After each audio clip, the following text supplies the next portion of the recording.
ಎಲ್ಲಿದ್ದಾರೆ? ಎಲ್ಲಿದ್ದಾರೆ ನಿಮ್ಮ ಮಾವ? ಒಂದ್ ವೇಳೆ ಅವ್ರಿಗೆ ಏನಾದ್ರೂ ಆಗ್ಬಿಟ್ಟಿದ್ರೆ ಅಜ್ಜಿ ಏನಾಗಲ್ಲ ಆಗಲ್ಲ, ನೀವು ಸಮಾಧಾನ ಹೇಳ್ದೆ. ಅಮರ್, ಈಗಲೇ ಗಾಡಿ ತಗೊಂಡು ದೇವಸ್ಥಾನಕ್ಕೆ ಹೋಗಿ ನೋಡು, ಅಲ್ಲಿ ಅಪ್ಪ ಇದಾರ ಇಲ್ವಾ ಅಂತ ನನಗೆ ಹೇಳು. ಆಮೇಲೆ ಪೂರ್ತಿ ಸೆಕ್ಯೂರಿಟಿನ ಕರ್ಕೊಂಡು ಹೋಗಿ ಆ ರಾಜಾಜಿನಗರಕ್ಕೆ ಹೋಗಿ ಎಲ್ಲ ಚೆಕ್ ಮಾಡಿ, ಬೇಗ ಹೋಗಿ.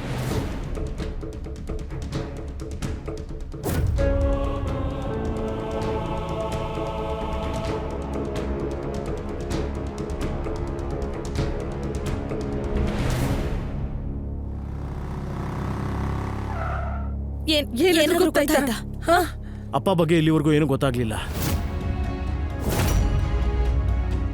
ಪೊಲೀಸ್ ಸ್ಟೇಷನ್ಗೆ ಹೋಗಿ ಕಂಪ್ಲೇಂಟ್ ಕೊಟ್ಟಿದ್ದೀವಿ. ನ್ಯೂ ಇಯರ್ ಇರೋದ್ರಿಂದ ಪೊಲೀಸರು ಎಲ್ಲ ಕಡೆ ಹುಡ್ಕೋದಕ್ಕೆ ಸ್ವಲ್ಪ ಕಷ್ಟ ಆಗುತ್ತೆ ಅಂತ ಅವರು ತಿಳಿಸಿದ್ರು ಅಷ್ಟೇನೆ. ಆದ್ರೆ ನೀವು ಯಾರು ಭಯ ಪಡಕ್ ಹೋಗ್ಬಿಡಿ. ನಾನು ಬೇರೆಯವರಿಗೆ ಫೋಟೋ ಕೊಟ್ಟು ಕಳಿಸಿದೀನಿ ಹುಡ್ಕೊಂಡು ಬರೋದಕ್ಕೆ. ನನಗೆ ಸ್ವಲ್ಪ ಟೈಮ್ ಕೊಡಿ, ಖಂಡಿತವಾಗ್ಲೂ ಸಿಗ್ತಾರ ಅವರು. ಪ್ಲೀಸ್ ಪ್ಯಾನಿಕ್ ಆಗ್ಬೇಡಿ. ನನಗ್ ಗೊತ್ತಿತ್ತು ನಿಮ್ ಕೈಯಲ್ಲಿ ಏನು ಆಗೋದಿಲ್ಲ ಅಂತ.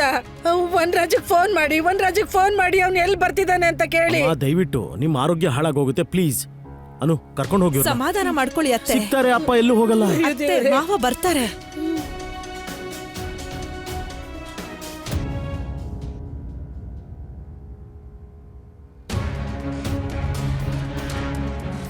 ವನರಾಜ್,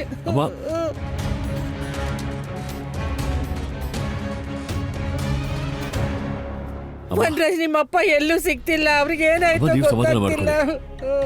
ವನರಾಜ್, ನೀನ್ ಬಂದಿದ್ದು ಒಳ್ಳೇದಾಯ್ತು. ಅಮ್ಮ, ನೀವು ಟೆನ್ಷನ್ ಮಾಡ್ಕೋಬೇಡಿ. ದಯವಿಟ್ಟು ನಾವು ಹುಡುಕ್ತಾ ಇದೀವಿ ಅಪ್ಪನ. ಏನೂ ಆಗಲ್ಲ. ವನರಾಜ್ ಅವ್ರ ಆರೋಗ್ಯ ಹಾಳಾಗ್ತದೆ. ಹೇಳುಪ್ಪ ನೀನಾದ್ರು. ಎಲ್ಲ ನಿನ್ನಿಂದನೇ ಅವ್ರು ಟೆನ್ಷನ್ ಆಗಿದ್ರು. ದೇವಸ್ಥಾನದ ನೆಪ ಹೇಳಿ ಬರೆಯಿಂದ ಹೋದ್ರು. ನೀನ್ ಅವ್ರನ್ನ ಮಧ್ಯದಾರಿಯಲ್ಲಿ ಬಿಟ್ಬಿಟ್ಟು ಬಂದೆ.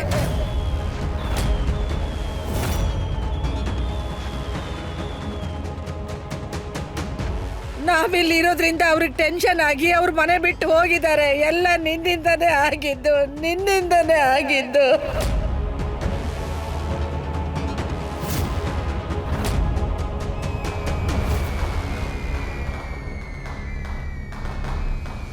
ಸುಮ್ಮನೆ ಬಿಡಲ್ಲ.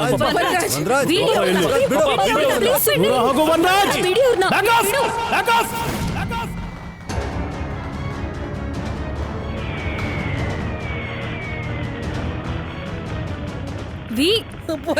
Please V. ಅಮ್ಮ ಅಮ್ಮ ಅಮ್ಮ, ನೀವು ಸಮಾಧಾನ ಮಾಡ್ಕೊಳ್ಳಿ. ಅಪ್ಪನಿಗೆ ಏನು ಆಗೋದಿಲ್ಲ ಅಮ್ಮ. ಅಯ್ಯೋ, ನೀವೇನ್ ಮಾಡ್ತಾ ಇದ್ದೀರಾ? ಏನಾದ್ರು ಒಳಗ್ ಮಾತಾಡೋಣ ಬನ್ನಿ. ವನರಾಜ್, ಪೊಲೀಸ್ ಅವ್ರು ಹೇಳಿದಾರೆ ಯಾವ್ದೇ ಕಾರಣಕ್ಕೂ ಮನೆ ಬಿಟ್ಟು ಹೋಗ್ಬೇಡಿ. ಒಂದ್ ವೇಳೆ ಅವ್ರ ಮನೆಗೆ ಬಂದ್ರೆ ವಾಪಸ್ ಅಲ್ಲೇ ಇರ್ತಾರೆ, ನೀವ್ ಅಲ್ಲೇ ಇರಿ ಅಂತ. ಅಲ್ಲ, ಈ ಹೊತ್ತಲ್ಲಿ ಹೋಗಿ ಅವ್ರನ್ನ ಎಲ್ಲಿ ಅಂತ ಹುಡ್ಕೋದಕ್ಕಾಗತ್ತೆ ಹೇಳು? ನಮಗೂ ತಲೆ ಕೆಟ್ಟೋಗಿದೆ ಅಪ್ಪ ಇಲ್ಲ ಅಂತ. ಜಸ್ಟ್ ರಿಲ್ಯಾಕ್ಸ್ ಯಾರ್.